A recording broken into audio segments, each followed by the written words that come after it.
Sessions this morning entitled Can Nations Agree? Orchestrating International Cooperation in an Uncertain World.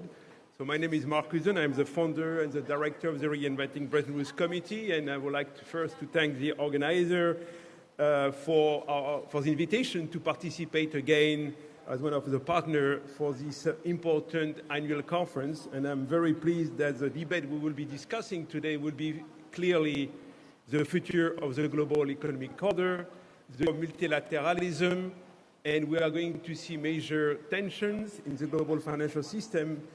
And our co-author and panelists will be discussing with you what next and what kind of scenario we can think about when we look at the global economic order. Let me try to introduce quickly our panelists. We'll ask them to join the floor. Professor Shi Kang, special term professor at Tsinghua PBCSF and a professor of economics at the Chinese University of Hong Kong. Professor Shi, please welcome. Mark Malloch-Brown, the former Deputy Secretary of the United Nations and head of the UP. And Mark has been leading an important initiative called Bretton Woods at 80 and will provide us a sense of where we stand today in the future of the Bretton Woods institutions. Mark, please, if you can join also the floor. Erik Berglof, the chief economist of the Asian Infrastructure Investment Bank. Erik was for a many long time in the institution, including the BRD. Erik. And last but not least, Massimiliano Castelli, the managing director and head of strategy at UBS, following carefully central banking.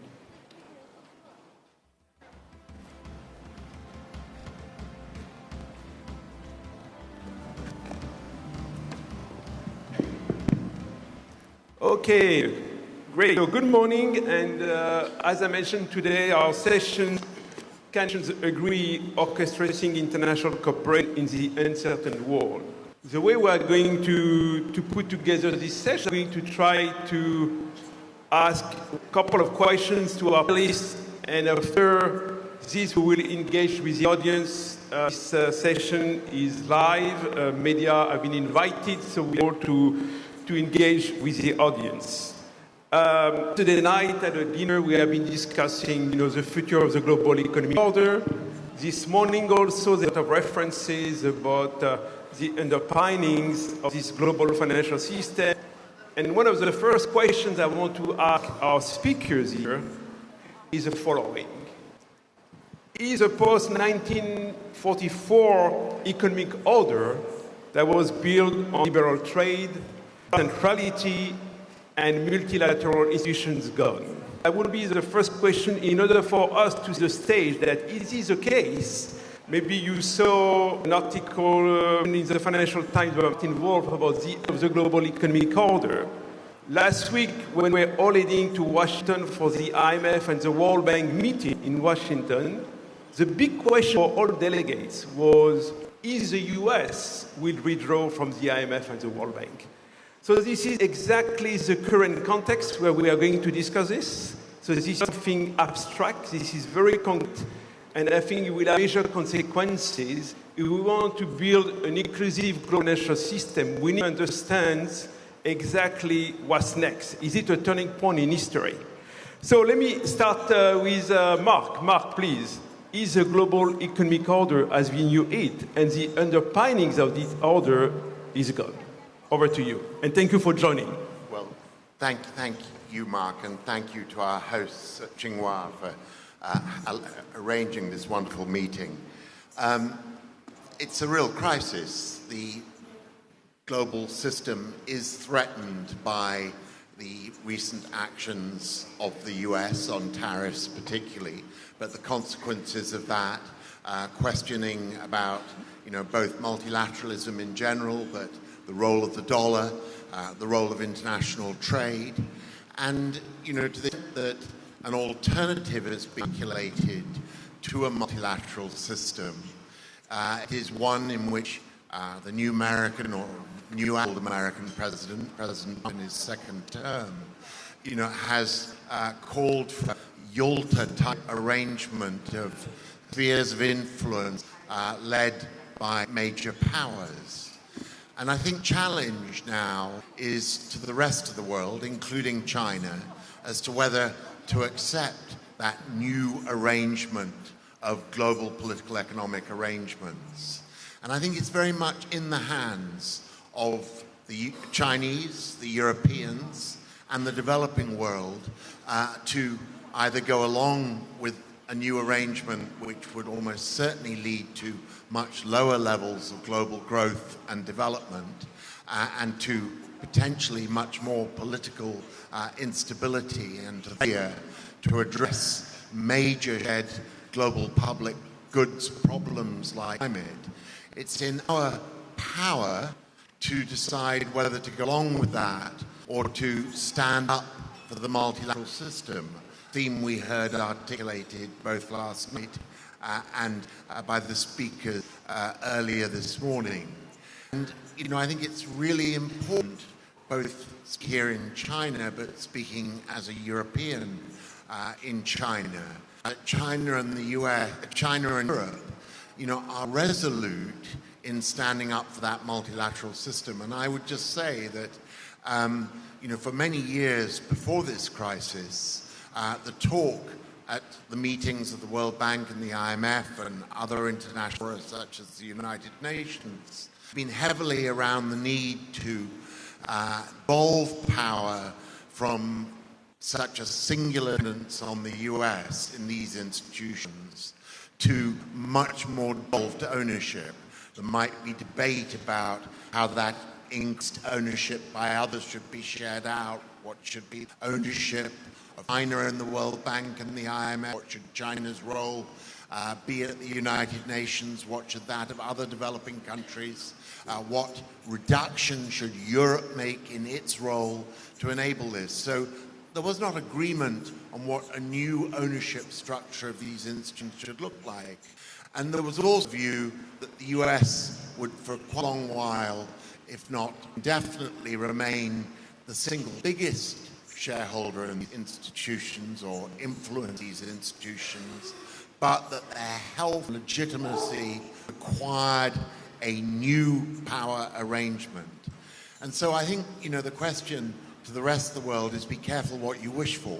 That moment when the US has signaled its desire to lessen its role in these institutions, to essentially lessen the power of the dollar in the global economy, where either our response is a panicked one of crisis, or it's to say a moment that we all thought should come has come earlier than we anticipated in a much more rushed and crisis-like way than we would have hoped. But it does provide an opportunity to reset the international system to better reflect today's distribution of economic and political power in the world. And so, as an American politician said, never waste a good crisis. Thank you. Thank you, Mark. Erik, first, is the global economic order as we knew it is gone? And this is the case, maybe as Mark was mentioning, let's use this opportunity, maybe something better. Over to you, please. Thank you, and also thank you very much for inviting me. So I will build actually on what Mike Spence said earlier and take very much the perspective of emerging and developing economies, because I think they are very much at the receiving end of what's going on. And in one way you can think of what's happening right now as the sort of last gasp of a unipolar world where you know, we have seen very fundamental shifts in the global economy towards a more multipolar world. And the relative economic powers shifted, and really in that structure that Mark was describing so well, you know, the US was important, but it could not determine it could not fully pursue its own interests. And we could say it's a small consolation that with the current trade policies, if we had been in a fully unilateral or unipolar world, the consequences would have been even greater. So I think it's exactly in this situation that we have now where the multilateral system becomes even more important. But of course, we need to have a new multilateralism that truly reflects this new order. And as Mark was saying, these institutions have not fully reflected these changes in the global economy. And we have to find new expressions and perhaps also new institutions that are more reflective of the new order. And of course, the consequences now particularly for Mark's previous employer, the UN system today is extremely grey. And, a lot of job cuts, a lot of rethinking is needed to deal with this new reality. And of course, this is the part of the global system that is where developing and emerging economies have the most influence and also most depend on. And of course, now these economies will also require massive investments and massive transfers of technology to deal with climate change and nature loss. And at this time, to have this massive uncertainty, policy uncertainty, that we have not seen ever since we started measuring the policy uncertainty, not even during the global financial crisis or during COVID, did we have the same level of policy uncertainty in all major markets. And this, again, for countries that really need investment and trade, this is very unfortunate, very bad. But I still don't want to completely undermine or play down the strength of the global system, because I think there are parts of the global system that are actually working. And I would say that the multilateral development banks that I represent have actually gone through a period of quite significant change. We're working much more together now. We do a lot of co-financing. AIIB is the largest co-financier of the World Bank and the ADB. Co-financing is a very important tool to get commonality of standards, to create more transparency, to also open up more for the private sector to come into these development efforts. It's also an opportunity to bring in a lot of new ideas into the system. We have done very fundamental changes in our capital advocacy framework. Yes, that system is still alive and well and kicking and working more as a system than it did in the past. And of course, I represent the new MDB that is very much owned by the emerging world. We have two very strong shareholder interests in China and Europe, but actually the most interesting part of AIIB is the fact that the majority is controlled by the emerging and developing world. And it really changes the nature of the conversation, because I worked at another institution that was controlled very much by the G7, and where the countries where we actually operated have very little influence.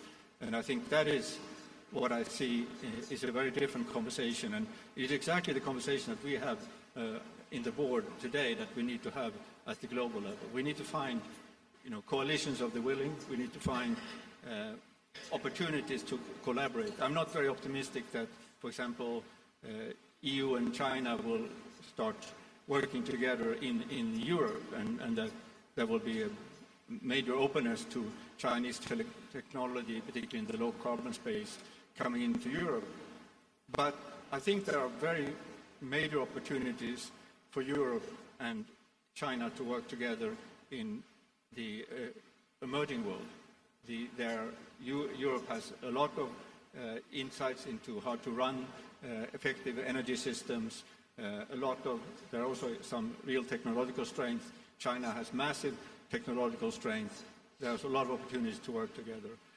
Doing the climate agenda, it can only work now through some kind of coalition of the willing. And I think the fundamental challenge that we see now for the emerging and developing world, that these countries are being asked to choose which sphere of influence it wants to be part of.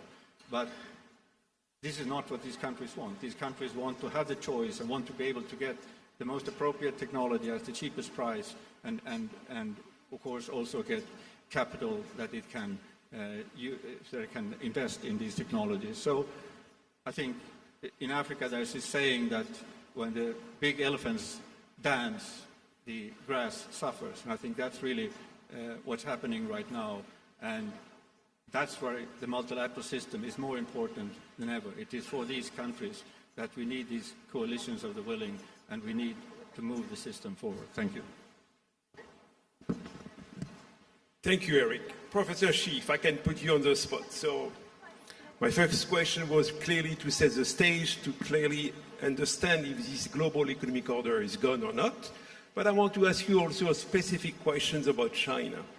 You know, when we travel and we come abroad, everyone is asking, what is the view of China? So I want to ask you the following. China has been a major beneficiary of globalization, of global economic integrations, but there was always a sense of frustrations that the weight of China in the global financial architecture, particularly at the IMF and the World Bank, didn't really reflect the weight of China. So now, do you concur that we are at a turning point in terms of global governance? And if this is the case, so what China should do? If China is going to be a way to be a new anchor in the system, we have been seeing over the last few years the creation of different institutions, the Asian Infrastructure Investment Bank, the New Development Bank. I think Governor Zhu yesterday mentioned many swap lines among central banks. So do you see that China is going to become maybe, at least maybe an innovator in global governance? And this is the case, under what parameters this innovation can come from? Over to you. Okay, thanks for organizing this very interesting conversation and these kind of good questions. So, a professor of the economics from Henry University, Hong Kong. My research is on the the open macro, money policy, and the Chinese economy. So I have been studied, the global financial and the money system, global imbalance for a long time. My PhD thesis is about the money policy under the dollar standard. So I have a bunch of papers about the global balance. So as a professor of, economists who study the global imbalance, we know what really happens about the global imbalance. So that we thought definitely tariff issue cannot be, the right thing to address this issue. So, like most of people, so we are very disappointed about the current global, global political development. So why China and the U.S. just reached, a temporary 90 days kind of buffer agreement, but the future or the look of the global cooperation is not optimistic. So it would be a very difficult time for the global cooperation or global talk. So in some sense, so global cooperation might be a luxury goods for us now. So that's, I think, my first kind of the judgment. We're not very optimistic. So, and from the China point of view, you ask, what the global order looks like. I think China government has expressed very clearly. Okay, China advocate the multilateralism, mutual benefit, and equality, and China like the common development. So China wants to solve all the issues under the framework of the United Nations, the trade dispute under the WTO framework. So China don't like bullying. China wants the respect. I think that's China want to do. Even China, advocated the BRI initiative, the Belt and Road initiative. So when China do business with Africa, South Asia, basically we follow the business model. So when we want the resource from Africa, we give them the infrastructure. When we want to the market from the Vietnam, Thailand, okay, we investment. Okay, that's what we do. So that we believe that this is the right thing to do. So we never will say bully the neighbor and say, okay, give us something like the other country do. That's not the Chinese model. So, but we never believe that what the Chinese is the way is a kind of new model or new. China just using their own way to do the kind of business or to interact with the other countries. So we never want to overturn the kind of the existing model, because China also gain from them. So we like the traditional kind of model. So only we want to add more fairness and make this kind of the current global system more kind of inclusive. Okay, like the title we highlight. So for the global order or global cooperation, we think that this really depends on our consensus. If you believe that globalization is a good thing, okay, easy to cooperate. If not, then I think it will be challenging for most of us. So in the past kind of 40 years, so a lot of countries and people gain from the globalization. So especially I think China. China is the one gain the mostly. So, but of course, during this kind of the globalization process, I think some group or some people are hurt. But that is the responsibility for the countries. They should take care of them. So that, but it's difficult to do the internal kind of economic reform. So that the easy way is to to condemn the others. Okay, that's I think in this kind of situation, China is the scapegoat. But of course, I think we totally understand. China is growing big. Okay, what is the China's kind of doing? Even is very fair, very so following the so-called marketing rule, but still may have the negative effect on the others. That's something China want to to think about. But I think this need a kind of time to make Chinese realize that okay, it's not always good to produce the good quality, cheap price to the others. Okay, may they don't like it. Okay, may they hurt that. That's something I think in the very beginning, Chinese people will not realize that. I think this take time. So I think from the Chinese side, we also need to think about to what extent we need to produce. Okay, how much to produce, how much to export. So I think the good thing is that the Chinese government has realized that the importance as a big country, we could never or always rely on the overseas market. So we needed to rely on the domestic consumption. So that we needed to make the transition from the market, the export-oriented kind of economy to the consumption-driven economic growth. Okay, I think the Chinese government or the Chinese firm has realized that this point. So that China also has a very kind of the important change. In the recent kind of the important meeting, I think the first point, the first kind of the task in the 2025 is about the consumption. Is how to stimulate consumption, how to to generate a domestic kind of demand for the Chinese economy. So that's I think we realize the problem. Okay, so that's also, but this take time. Take time. So you may ask, is there any kind of the new model for the global? I think at this moment, I think we are far away from that. So there's still below kind of the transition. from the new to the old model to the new model. So, and this process is dynamic. It's not stable. So there must be like a conflict. Then some demand for kind of cooperation. Okay, like the 90 days kind of buffer agreement. So then broken, conflict, cooperation. So that so during this process, it's take a long time to reach this kind of cooperation. But both sides, I think, especially I think the Chinese government realized that okay, so the cooperation is not sustainable.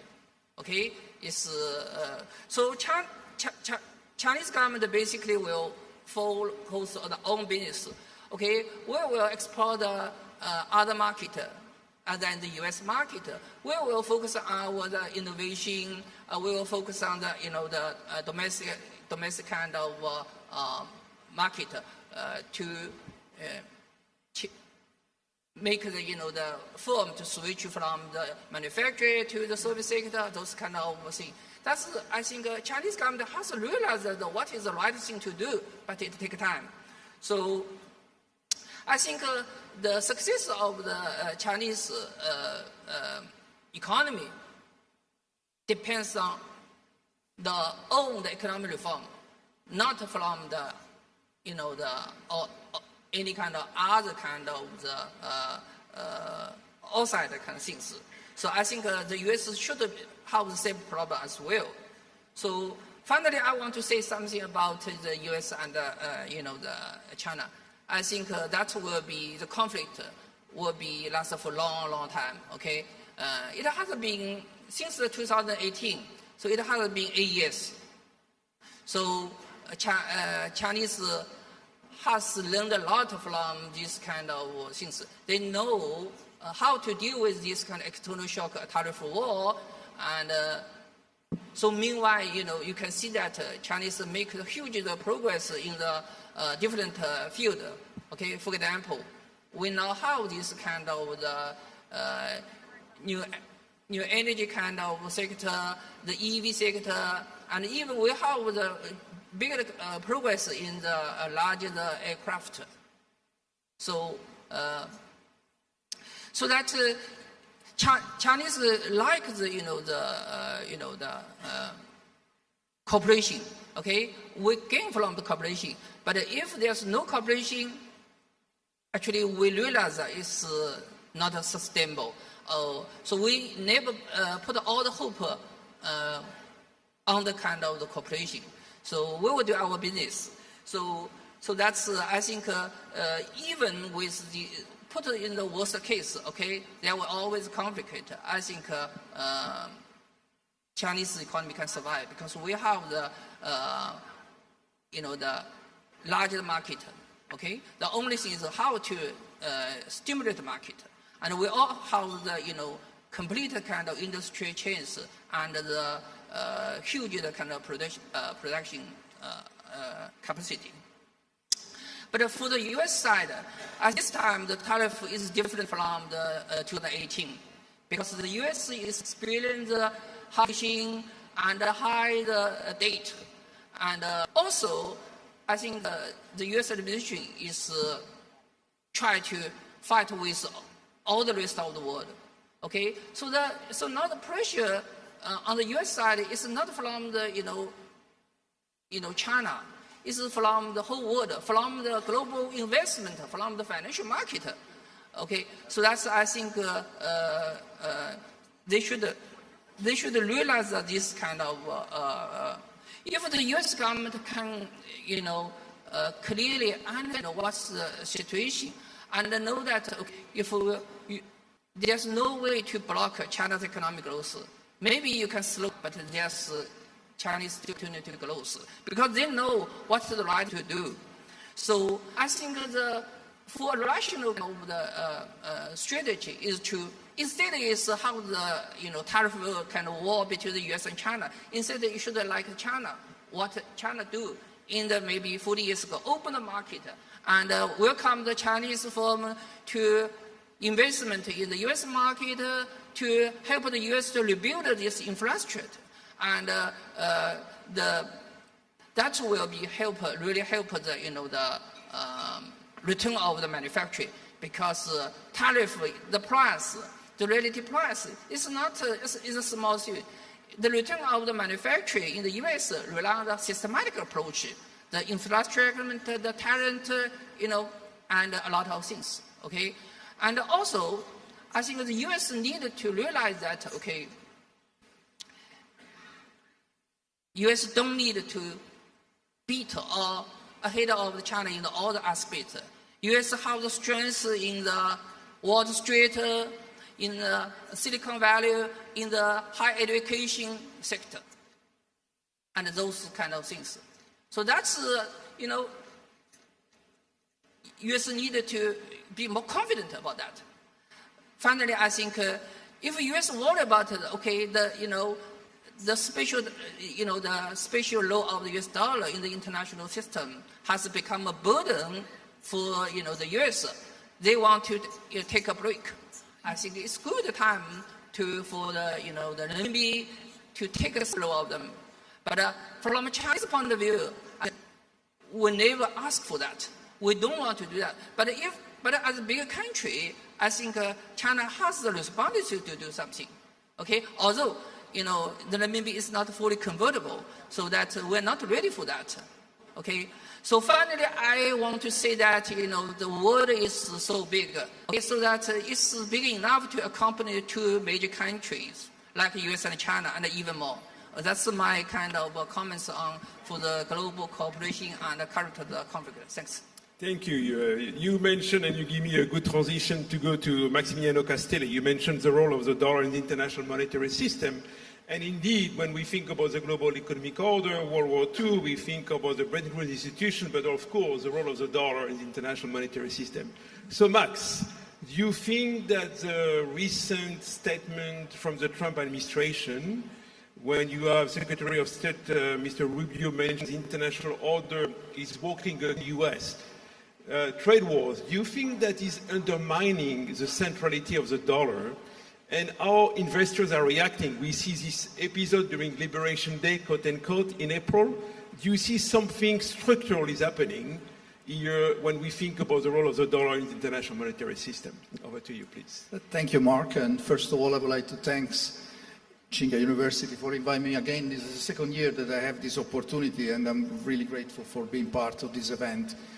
There is no doubt that, I'm the head of strategy for UBS, for sovereign wealth funds and central banks, and since Liberation Day, several central banks contacted us, and the question was all about the role of the US dollar as a reserve currency in the current geopolitical environment. Now, the fact that the central banks are looking at their US dollar allocation in the sense that they are questioning whether there has been any change in the safe haven status of the US dollar is actually unprecedented. In the sense I've been around in this business for more than 20 years, not even after the great financial crisis, the role of the dollar as the ultimate safe haven has ever been put into question. So this fact already gives an idea of the sort of phase that we are living in at the moment and the level of uncertainty that we have in financial market. Now this leads, so central banks are definitely, Liberation Day has been a wake-up call, no doubt about that. I don't want to go through the whole what happened after Liberation Day, but in the jargon that we use in the industry, the positive correlation between the US dollar and volatility in markets or geopolitical volatility basically broke down. There has been the US Treasury normally receive a lot of flows when uncertainty goes up. This did not happen. Actually, we see outflow from the US Treasury market. I believe this, and I think Michael Spencer, the Nobel Prize who spoke before, mentioned this very clearly. This was the limit which the market has put to Trump. Something to keep in mind, that there are also limits to what Trump can do, and these limits are not coming from other governments, but actually is coming from the market. And this is very important to fix it, because it means that also Trump cannot do more than a certain amount of damage to the global economy. But this, of course, leads to the question that you raise. The question is Are we seeing the beginning of the weakening of the dollar status as the dominant currency in the system? And of course, the follow-up question is, if this is the case, which other currency are going to benefit? Now, it is interesting to know that so far, the main beneficiary of the turmoil around the dollar, and I would say of the turmoil around geopolitics over the last few years, including the impact of the Ukraine conflict, the fact that the reserve of the Central Bank of Russia has been targeted by sanction. Actually, the main beneficiary has not been over currency, has been the gold. And if you look at gold, has been in net demand among central banks. Largely, we are talking about central banks for emerging markets, including China, is a public information. And they've been adding gold a big way. And this trend actually has been reinforced by Liberation Day, by the unilateral action taken by the Trump administration. The point is that, unfortunately, gold cannot replace the dollar as a safe haven, because it doesn't have the characteristic of a safe haven. First of all, there is a problem of liquidity, the sense that central banks want to rely on reserves which are liquid, so that allow them to intervene in the FX market if needed. Gold does not have that characteristic, particularly when you buy physical gold. It is illiquid. Of course, it can be sold, but it takes time to be liquidated, and for sure, you cannot intervene in the bond market with gold. And the second fact is that the central banks do not have the control of the supply of oil, which is another big impediment, while of course they have the control of the currency that they issue in the country. So what about the competitors? What about the other competitors, the currency, which inevitably will have to receive more funding if there is diversification away from the dollar? And these, of course, the two main competitors are the euro and the RMB. Now, there is a lot of optimism about the euro, and that's something that I haven't seen for a very long time.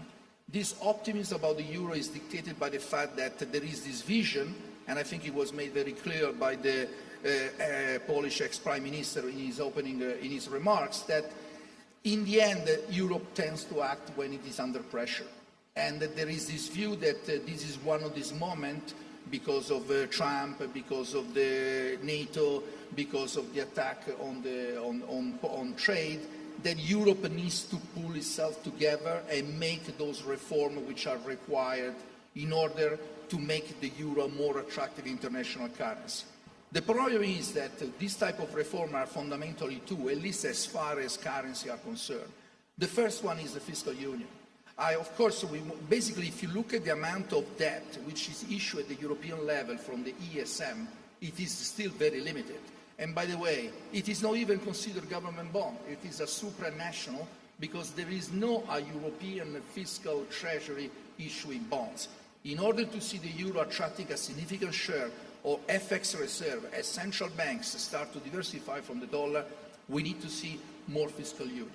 This is something that is a wish at the moment, but there are a lot of doubts whether this will happen over the foreseeable future. The second point is about financial integration. This is another very important topic. Actually, this is for me the low-hanging fruit for Europe, for a very simple reason. In order to do the fiscal union, you need unanimity. Instead, for going ahead in financial integration, you can vote by majority.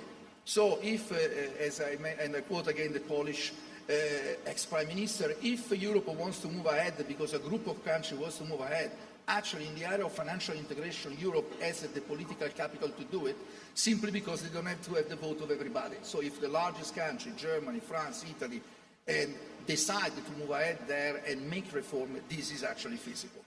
The second currency, which of course is in discussion and has been in the radar screen of central bank, has been the RMB. The RMB has, the euro has some limitation, the RMB has over limitation. It has already been mentioned, the fact that it is not a fully convertible currency yet. Convertibility is a very important element. However, we should not forget that the RMB, starting from a very low level, increased its share of reserve already without convertibility. Then what happened in the last few years is that the rise in the share of the RMB in the global FX reserve has slowed down, I believe not just because of the convertibility, but more because of two factors. One, the US-China confrontation, sanction risk, which has created uncertainty. And the second one, it is about the fact that the low yield environment that we have in China. China is a low interest rate. There is a massive differential in interest rate differential between the dollar and the RMB. And at the moment, actually, it's become probably at the max of the last few years. This is definitely a factor which prevents many investors from going into the RMB, but I think the potential is there. So what are investors doing? Do they talk about this? Are they acting in the sense, sorry if I talk as a banker, are they moving funds? Do we see outflows from the US towards the euro, towards the RMB, or towards over-reserve currency like the sterling, the Australian dollar, etc.? My answer is not yet. We definitely saw outflows out of the US equity market, but this was already happening before Liberation Day. This was largely because of very high valuation in the tech stocks of the US. This is continuing. But in the fixed income space, we are just at the beginning of an adjustment in the portfolio of central banks and institutional investors, which I think will lead to a gradual decrease of the share of the US dollar. We should not forget the US dollar was already declining as a share of global FX reserve. We went from a peak of more than 70%. We are now below 60%. It was a steady decline, which was very much in line with the new reality of the global economy, in the sense that we have a new economy like China having a much higher weight in the global international financial system. I believe that what we are going to see, this is the most likely scenario, it is maybe an acceleration in this steady decline, but nothing comparable to an imminent demise of the US dollar as the dominant reserve currency, largely because of lack of alternative. Two final points which you raised at the beginning in your opening remark, Mark. What about the future of the multilateral order? I think the dollar is just one aspect of the story. It is a financial aspect. Sometimes it's also something more for technicians than for politicians, because it is really, it is something which is discussed very much only in financial market circles. But here I will use a quote that allow me to use my Italian fellow Mario Draghi, who has been a champion of the European integration, and I'm quoting him in a recent speech that he gave in Portugal just a few days ago, where he said that the use of unilateral action by the US to solve trade dispute, together with a total delegitimization of the WTO, has fundamentally weakened the multilateralism in a way that is, according to Draghi, irreversible. So what does it mean? So the first question we need to ask ourselves is whether global order has been, the multilateral order that has been the driver of the big reform over the last, at least in the post-war period, is actually been in a way damaged in an irreversible way. And I believe the answer is yes, probably, in the sense that there are not the conditions. Think about the role of WTO, but also IMF, World Bank, the multilateral institution. They do not appear to be in a position to be the driver of this new political order. So the question is, what is going to happen in the near future and eventually over the next few years? And here I was reading just in the last few days a very nice quote, which is actually was written in 1929 from an Italian philosopher called Gramsci. Some of you might know him. And it is actually a very, very illuminating. And he was saying, and we're talking about 1929, so this was the period of a big change in the global economy. Hopefully we will not go in that direction. But he was saying the old world is dying and the new world is structured to be born. Now it is the time of monsters. I found this quote very, very instructive because it gives an idea of the environment that we are in. We are in a transition phase which started probably already well before Trump. I believe it started after the great financial crisis in 2008. These transition phases are likely to be long. They don't have to last only a few years. It could also last the whole decade. And we're living in a sort of a twilight when we have this massive amount of uncertainty. And this is probably something that we have to get used to it, in the sense that we do not see yet the sort of sign of a new global order emerging. Hopefully it will come very soon. And Michael Spencer mentioned that the third most likely scenario is that the whole rest of the world will move ahead and wait for the US to join. I'm a little bit skeptical about this view. I don't think you can reform the global financial system without the US being a main stakeholder in that decision-making process. Hopefully this will change in the near future. Thank you very much. Thank you, Max, and thank for all of you here to really come up with very good analysis about my first question related to the global economic order. Now, let's try to think about policy options and what can be done. And as you said, Max, you mentioned coalition of the willing, alliance of corporations. So, Mark, if I can come back to you, you initiated and you were working before the arrival of the Trump administration, trying to advise the managing director of the IMF and the president of the World Bank, really thinking about Bretton Woods for the future. After 80 years, there was clearly a sense that a lot of reform were needed in terms of the governance of the international institutions, about their mission, about their role, because the world was changing. What have you learned from this exercise so far, number one? And two, when we think about maybe a new Bretton Woods moment or a coalition of the willing, who can initiate this, under what terms? And as you said, can we do something without the US? Over to you. Well, look, I think that absolutely, as Max just said, is the challenge. Can we?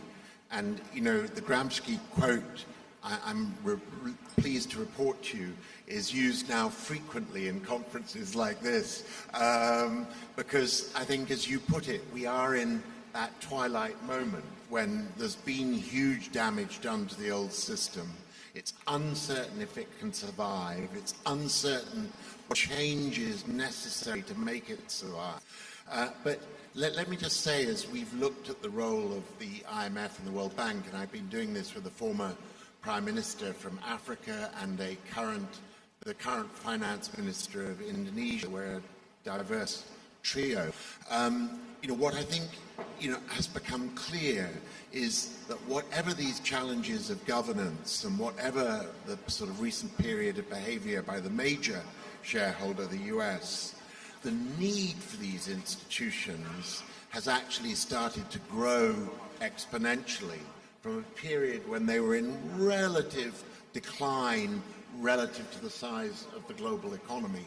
Now, why do I say it's jumping exponentially? And let me just quickly, three reasons, if you like. First is a lot part of what's happened, I touched on it with the crisis in the United Nations, is lapse of ODA, of Overseas Development Assistance, the main vehicle of grant finance, particularly from primarily Western donors, but not exclusively. And that money, you know, most notably has dried up because of the actions against USAID out of Washington, but actually have been preceded by dramatic cuts in development finance in Europe as well. And so we're in a situation of a vast shrinkage of grant finance. And this makes the concessional finance available from the MDB system much more critical than ever. And so the first part of my argument is, in terms of financing development, these institutions are more important than ever. And, you know, I would even go so far as to say that for many developing countries, actually, in the longer term, although the short-term costs are huge in terms of risks to the lives of people on different health interventions or educational or food support, in the longer term, a lot of governments welcome the transition to concessional finance because they see it more predictable, more long-term. They have great agency over it. It's not being driven by donor priorities. Potentially they see a much larger volume of it, and they see it leads more easily a transition to bring in private finance in additional to this public finance. So the MDB system's role is likely to be more central than ever. And I say system because I think the other thing that's come through very clearly to us is you shouldn't look at the World Bank and IMF as two sort of lonely islands. They are parts of much bigger networks. And if you take the bank again for a moment, it is Erik's institution, the AIIB, as well as the regional development banks, but a whole network of national development institutions as well, running into hundreds. So put the whole system together, and several things become clear. One, if you could better mobilize capital through it with an element of government-provided guarantee to provide subsidy to that capital and reduce its costs, it is the likely future of development finance. And it is a system, when you take its total ownership, that is not so indisputably owned by the US. The US isn't even a member of the AIIB. Most of the regional development banks, very strong element of regional ownership, not just of Western or major other power ownership. So take the system as a whole, and it's already got a more diverse ownership. So I think that's point one. Point two, if I could make, is about the IMF.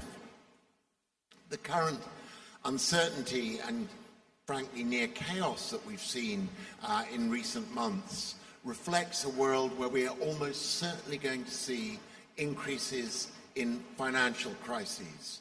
But I think what the IMF has noticed, but which we're all a little bit lazy about not recognizing, is most financial crises, even when they're called global ones, are actually regional. I mean, even global financial crisis of 2009, I was time in my UK government and was the ministerial sort of Sherpa sent around the world to drum up support for the financial crisis G20 summit in London.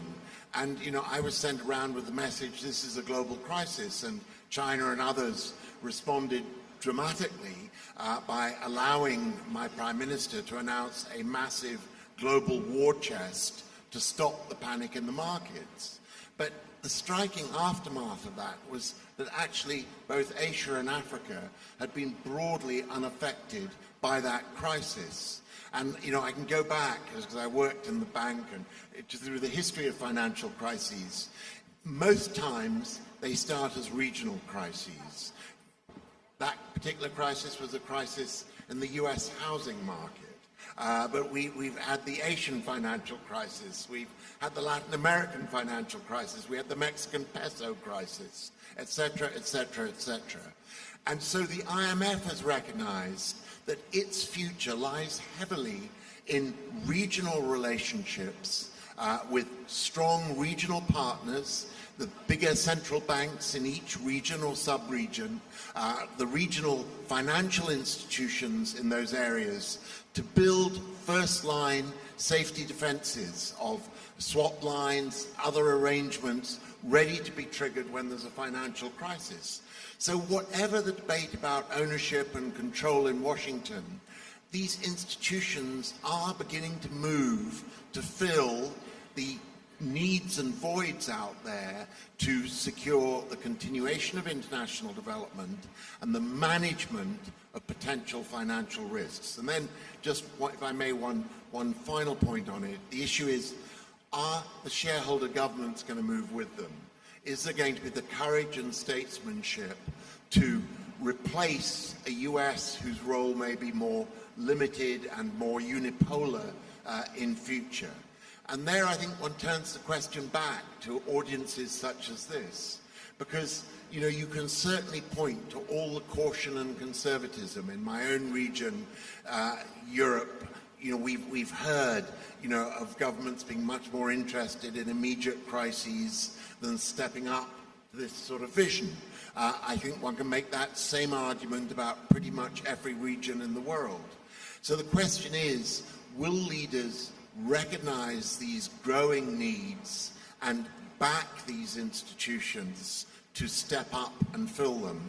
And I think, again, it is forums like this where that collective will gets seeded and born and develops. I agree with Gramsci. We're in a twilight, but I think it's in the hands of all of us to come out of that twilight, to find the bright sunlight afterwards of a reorganized multilateral system which better reflects both the crises of today, including imbalances, such as the one that's prompted the crisis we're in now, and comes up with new solutions to them and new governance arrangements, yes, coalitions of the willing to address them? Thank you. Thank you, Mark, because you already give us some options moving forward. So, Erik, Mark mentioned two things. MDBs as a system can be already a pillar of moving forward in thinking about how we are going to reorganize or to reimagine global governance. And number two, this regional dimension. And this is like trade. When we see people dealing with tariff, the policy option is to do more trade among your neighbors. This is what's happening here in Asia. Japan, China, South Korea are deepening their relation. And when you think about regional initiative, we have in Asia AMRO, the famous Shanghai, the underpinning of Shanghai Initiative, who last week have agreed, the three main countries and three main shareholders, to commit capital to become a de facto type of Asian monetary fund. So, Erik, you see already that these two pillars, MDBs as a system, and you are working at the Asian Infrastructure Investment Bank, and regionalization can be the way forward. Yes, and I just want to say first that I think I agree very much with the characterization that Mark gave. The key now is not to throw out the baby with the bathwater, to use the coalition of the willing to build on the existing institutions. I made basically 3 points in my initial remark. Was these institutions, they can change and have changed. New institutions have come up like my own, and we can mobilize more resources. We can help prepare more projects, and we can also introduce new elements for reform, like I mentioned co-financing, which I think is one of the main drivers of reform right now. And finally, we need to think, and again, Mark mentioned this, this way we have done development assistance probably was not very optimal. We were very tied to it, we were very invested in it, but it was a very patronizing system, and I think we need to rethink that, and again, we should make good use of a crisis to try to think how can we get a development assistance system that is much more based on the desires of these countries, and where they are co-owning these policies, and where they are making use, for example, of the climate change and the need for climate mitigation to get access to technologies that they could never have done before, be part of global value chains that really can shape their future, to get access to capital that they could never have gotten in the past. So for them, and I see it, I see it in Asia, I see it in Africa, I see it in Latin America, that this is what governments are doing now. And I think that's where the system has the potential for changes.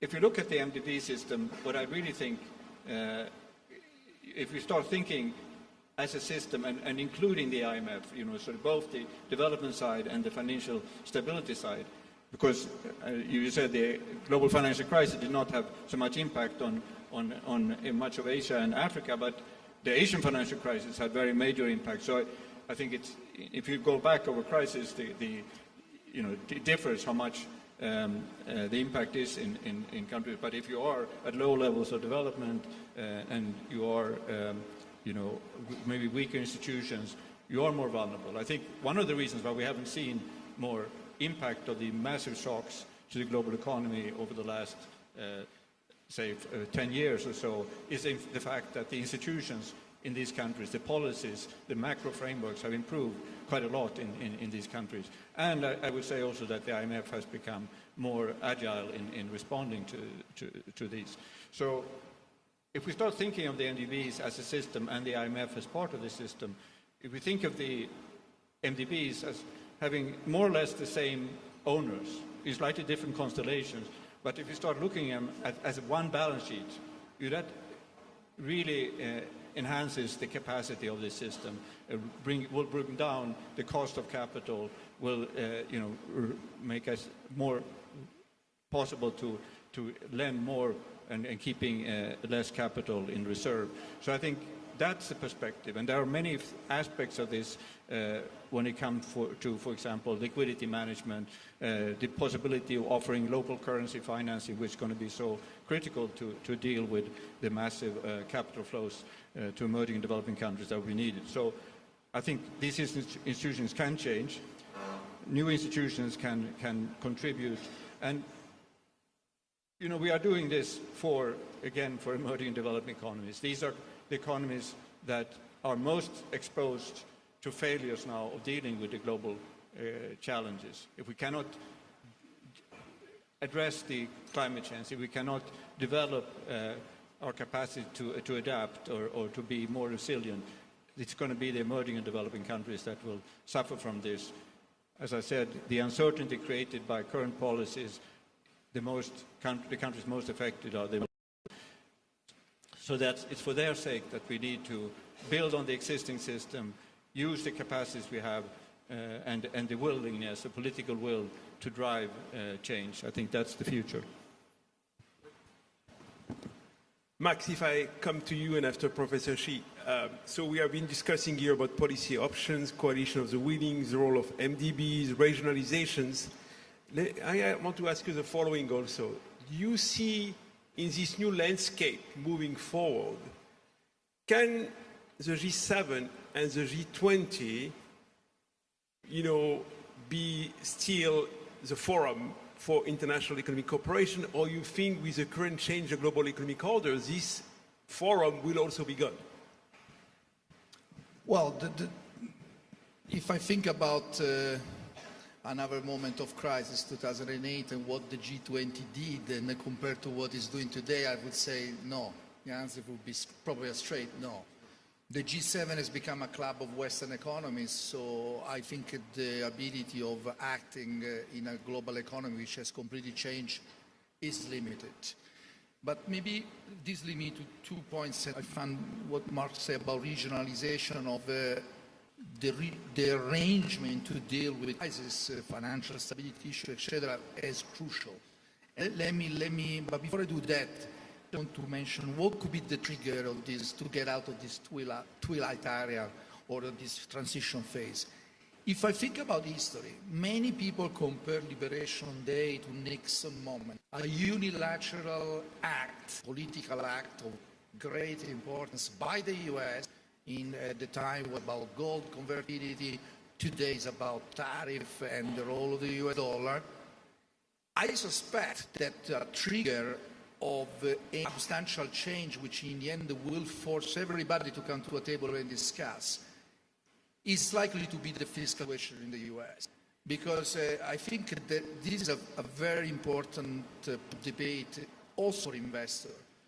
What is the US exceptionalism that we have been experiencing over the last decade? Is it true that it is dictated by a dynamism and a revolution in motion that will propel the US, as Professor Rubini was mentioning last night, to a continuation of this US exceptionalism? Or instead has been fueled by rising debt level? That's a question that I think is still have an answer yet. And very often the truth is in the middle. But there is no doubt that if I compare the performance of the US of the last, since 2009, with the performance of Europe, for example, the amount of debt which has been issued by the US, it is basically 4 or 5 times what Europe did. There is no doubt that the US eventually will hit a wall, either because investors will be less likely to buy US Treasury or because interest rates become too high and then unsustainable, that eventually we'll have to deal with this debt. And then I think this could be the trigger of a more deeper conversation about the global financial architecture, the role of the dollar, exchange rate, etc., the famous Mar-a-Lago Accord and all the sources that we hear about. And normally you need a trigger. So that's the first point. The second one is about the regional versus global governance. I found this very fascinating. I always thought, when I look at the world in the last 10, 15 years, I look at maybe a little bit more, less at the politics and more at the currency and the financial market. I always thought that we are moving towards a multipolar system, where you have, in the currency, you have 3 main areas, euro, dollar, RMB, Also, we see some more regional integration. We are seeing now this happening on trade, where you have more intra-regional trade rather than trade between big blocs, and for sure Trump is a factor of acceleration in this trend. So we are seeing the multipolar system shift. So I'm not surprised that the IMF and the multilateral institution think we need to in some way go along this trend and adapt ourselves also for survival, not just for because it's the best choice or the let's say the best choice of all, but that's the situation. But the second question we need to ask ourselves is this effective to deal with the challenge that we face today? And here the answer is a little bit more complicated, because I agree that many regional financial stability issues are regional, but there are other challenges which are not regional. Climate change is one of them. Pandemics, there is a new pandemic in the future of the world. We know that you need a global response. So the issues that in the end will require cooperation and live between blocks or some sort of coordination. And to another point, which is also very intriguing, is if we are moving toward this multipolar system, where we are going to have three main blocks, apart that there will be a lot of free riders, in the sense that we already see that around the world. There are, they call it non-aligned, the one that they say that they want to be part of one block and another. And I think this is going to be, can create a lot of disorder for sure. But I guess it's manageable. The question is this a global order, regional blocks, going to be cooperative or competitive? Because that's something which I think is not clear yet to me of the way forward. Because in a way, I would say that a competitive type of arrangement where regional blocks compete between them can also be positive, because it can also bring benefits. You have, competition is always good, also in this type of arrangement. But on the other hand, there is a global public good that we cannot neglect for cooperation. So I think there is not yet an answer to that. And the final point, what the financial sector thinks about all this. And that's, I think, also an interesting point of observation. You know, in banking and financial service, there is always one view.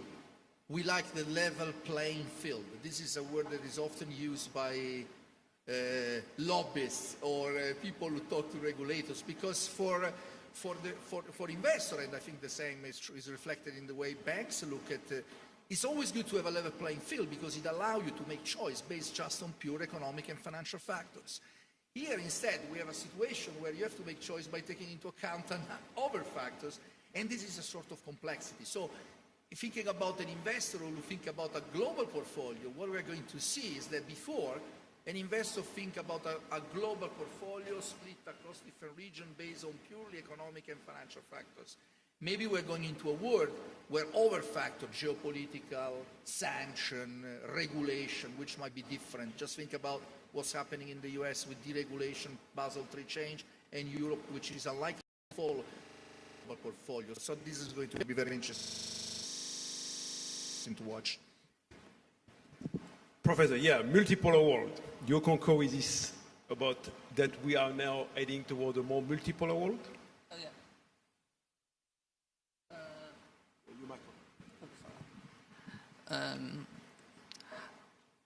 I think to address the question is a little bit complicated. But I think even for the multipolar world, I think from a Chinese perspective, you know, although we have the conflict with, you know, the US, but from a global perspective, a strong and a stable US economy is good for the whole world. So in this sense, so that we all need to do something to make the US great again. So, but this doesn't rely on the, you know, the tariff war. Instead, it's needed global cooperation. So that I think we can have, you know, do two types of things to achieve this target. Firstly, I think maybe you know, the institution like the IMF could play a more important role. Because one of the reasons, like Steve Milan argued that, okay, because the U.S. take the dollar take too much kind of responsibility as a kind of public goods to survive the global liquidity, safety assets, and a lot of things. Of course, the U.S. gain a lot dramatically from this kind of special law.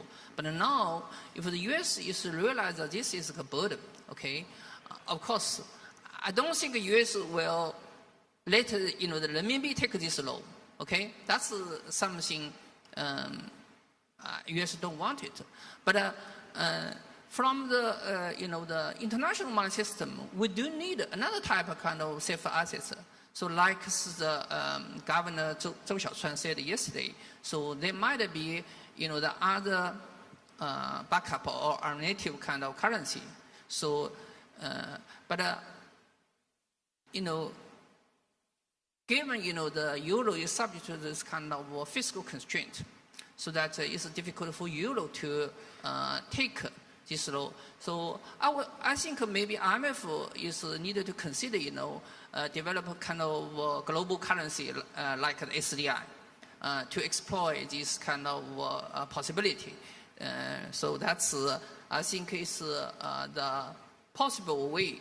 And during this kind of process, because the SDI incorporated 5 kind of major currency, so that is kind of more other currency actually is involved in this kind of or indirectly become the major currency or the international currency. So also renminbi is one of them. So I think that could be accepted by the US. So and that is I think one thing to reorganize the international system and slightly, but don't completely block the existing one. Okay, that's something we could do. Second thing, I think we might be need have another type of AIIB. So the current AIIB is the Asia, but maybe we need to have the American infrastructure investment banking. Okay, so that because I think for a lot of people, Asian people, especially for Chinese, if you go to the US, you will realize, the infrastructure investment in US is much slower than the development in the Wall Street and the Silicon and the others. That's but this is really important. As I said before, this is very important for the the return of the manufacturing. So as a Chinese, we don't want to keep all the manufacturing in China. It's okay for us to return, but the decision is not decided by our side. It's decided by the Wall Street. It's decided by this kind of Silicon Valley firms. Okay, but when they make the decision, okay, they need to compare and do a lot of things. Okay, so the infrastructure is definitely something should be taken into consideration. So that's I think the whole world could be do something to organize this kind of thing to help the U.S. to do instead of this tariff war. Okay, so I think both suggestions may be a little bit naive, but maybe give some kind of light for this to end this kind of the trade war. So we also show that okay, the whole world actually is still want to U.S. Be the major power leading the global economy and provide the huge demand and huge technology moments. So as the last one, I just make a short comments. I think that's something I want to say. This is only when the U.S. can be a strong but a stable kind of power, and then the global system can be stable. Otherwise, that will be a long kind of dynamic process with conflict and uncertainty. That's not something we want, even from the Chinese side. Thank you. Max, you wanted to say, yeah. Very quickly, because I think, we don't have the time to go deep, but there is a wild card here, which is technology, which I think is also something to keep in mind. And in particular, I'm referring to something that in the financial service industry is very much in focus, which is the whole question of digital currency, which actually could become at the sort of level through which there will be a sort of an agreement eventually down the road. Because what's happening, and this also came out very clearly from the US administration, is that there are clearly two different views floating around the world about digital currency, in particular in central bank and digital currency. One is a stable coin from the US, the other is a CBDC from Europe.